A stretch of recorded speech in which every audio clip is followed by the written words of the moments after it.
Type की questions पूछे जा सकते हैं बेसिकली, उसे देखने के लिए let's move on to practice set 14.2।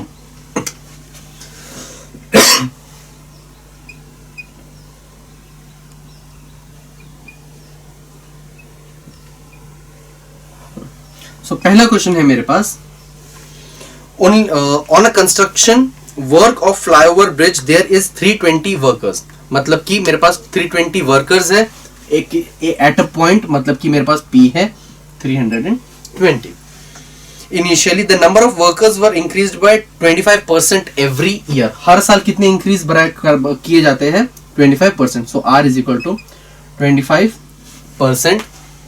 Find the number of workers after 2 years। अब N इज इक्वल टू 2। अब this is simple question, amount मतलब कि number of workers after 2 years will be equal to P into 1 plus R upon 100 raised to the power n, which will be equal to 320 into 1 plus R कितना है?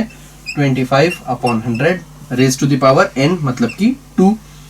तो ये हो जाएगा 320 into 125 upon 100 का square, तो ये हो जाएगा 320 into 5/4 का power 2, that will be equal to 320 into 5/4 into 5/4। अगर इसको कैंसिल आउट किया this would be equal to 80, इसको कैंसिल आउट किया this would be equal to 20। 5 into 5 is 25, 25 into 2 is 50, so this would be equal to 500। so कितने workers होंगे हमारे पास एक साल के बाद?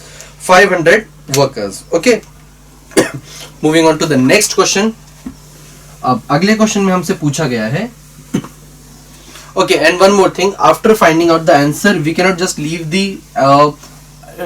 it as it is, we'll have to write it in statement। so therefore we can say that after 2 years the number of workers that the construction site will have is 500। okay, so it has to be written in statements। let's move on to question number 2। हमारा second question है, a shepherd has 200 sheep with him, find the number of sheep with him after 3 years if increase in number of sheep is 8% every year। तो मतलब कि this is my question number 2। क्या कहा गया है? Shepherd के पास कितनी शीट्स है, मतलब कि मेरा P हो जाएगा 200। अब मुझे कितने टाइम के बाद कैलकुलेट करना है how many sheeps that he will be left with, वो मुझे after 3 years। So N is 3 years और रेट कितना है, किस रेट से इंक्रीज हो रहा है? 8% से। अब अगेन कितना अमाउंट रह जाएगा मेरे पास after 3 years? that can be calculated by the formula P into 1 plus R upon 100 raised to the power n। so this will be equal to P कितना है? 200 into 1 plus 8 upon 100 raised to the power n कितना है? 3, which is equal to 200 into 108 divided by 100 raised to the power 3। अगर इसको calculate करेंगे तो ये हो जाएगा 200 into 108 into 108 into 108, क्योंकि क्यूब है, डिवाइडेड बाय 100। अगर इसको कैलकुलेट किया जाए so this will be equal to 251.94। 251.94। अब this can not be the number of sheeps that we have, because point के अंदर number of sheep could never happen, तो could never be there. So obviously इसको हम लोग round off कर देंगे and this will be approximately equal to कितनी sheep होगी? 252 शीप्स, क्योंकि शीप एक ऐसी क्वांटिटी है जिसको एक नेचुरल एक नंबर के फॉर्म में ही होना पड़ेगा, इंटीजर के फॉर्म में ही होना पड़ेगा। Okay, now moving on to the third question. Third question में हमसे पूछा गया है, in a forest there are 40,000 trees, find the expected number of trees after 3 years if objective is to increase the number at rate of 5% per year। okay, अब मतलब कि किस rate से इंक्रीज चल रहा है? 5% per year। क्वेश्चन नंबर 2, मेरे पास इसके अंदर P क्या है? 40,000। R कितना है, मुझे कितने टाइम के बाद फाइंड आउट करना है? R is 3 years। अब P क्या है इसमें? बस P है मेरे पास number of trees present,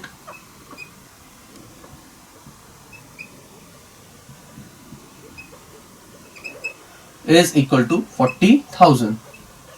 R कितना है मेरे पास? rate of increase per year,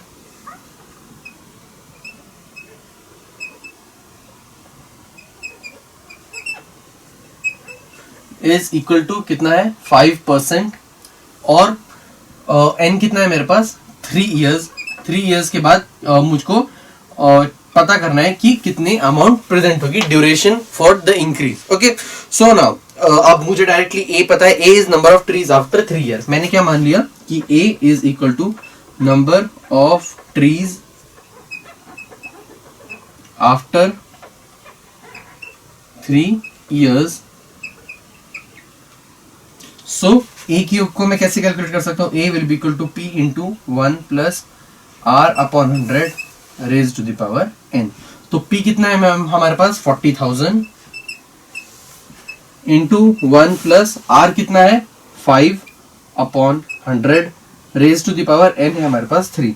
so this will be equal to 40,000 into ये है 105, एलसीएम लेंगे तो divided by 100 raise to the power 3, which will be equal to 40,000 into cube है इसीलिए 105 into 105 into 105 divided by 100 100 100।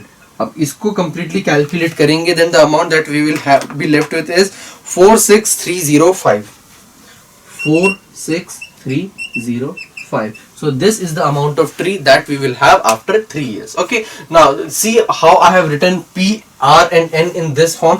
The same way it should be written here also, because the formula is for compound interest.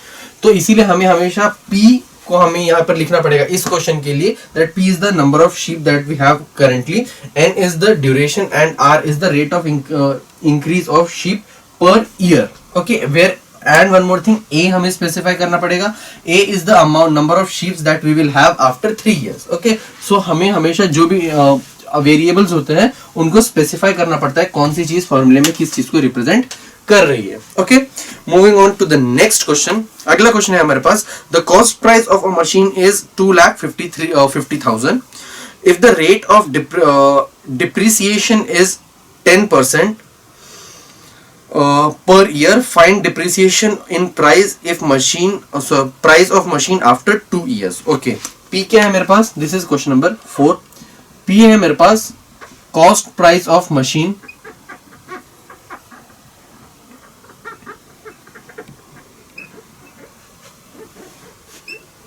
which is equal to 2,50,000. Okay, R क्या है मेरे पास, किस rate से depreciate कर रहा है, R is depreciation in the amount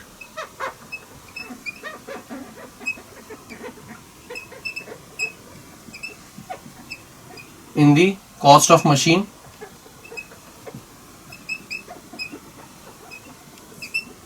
per year,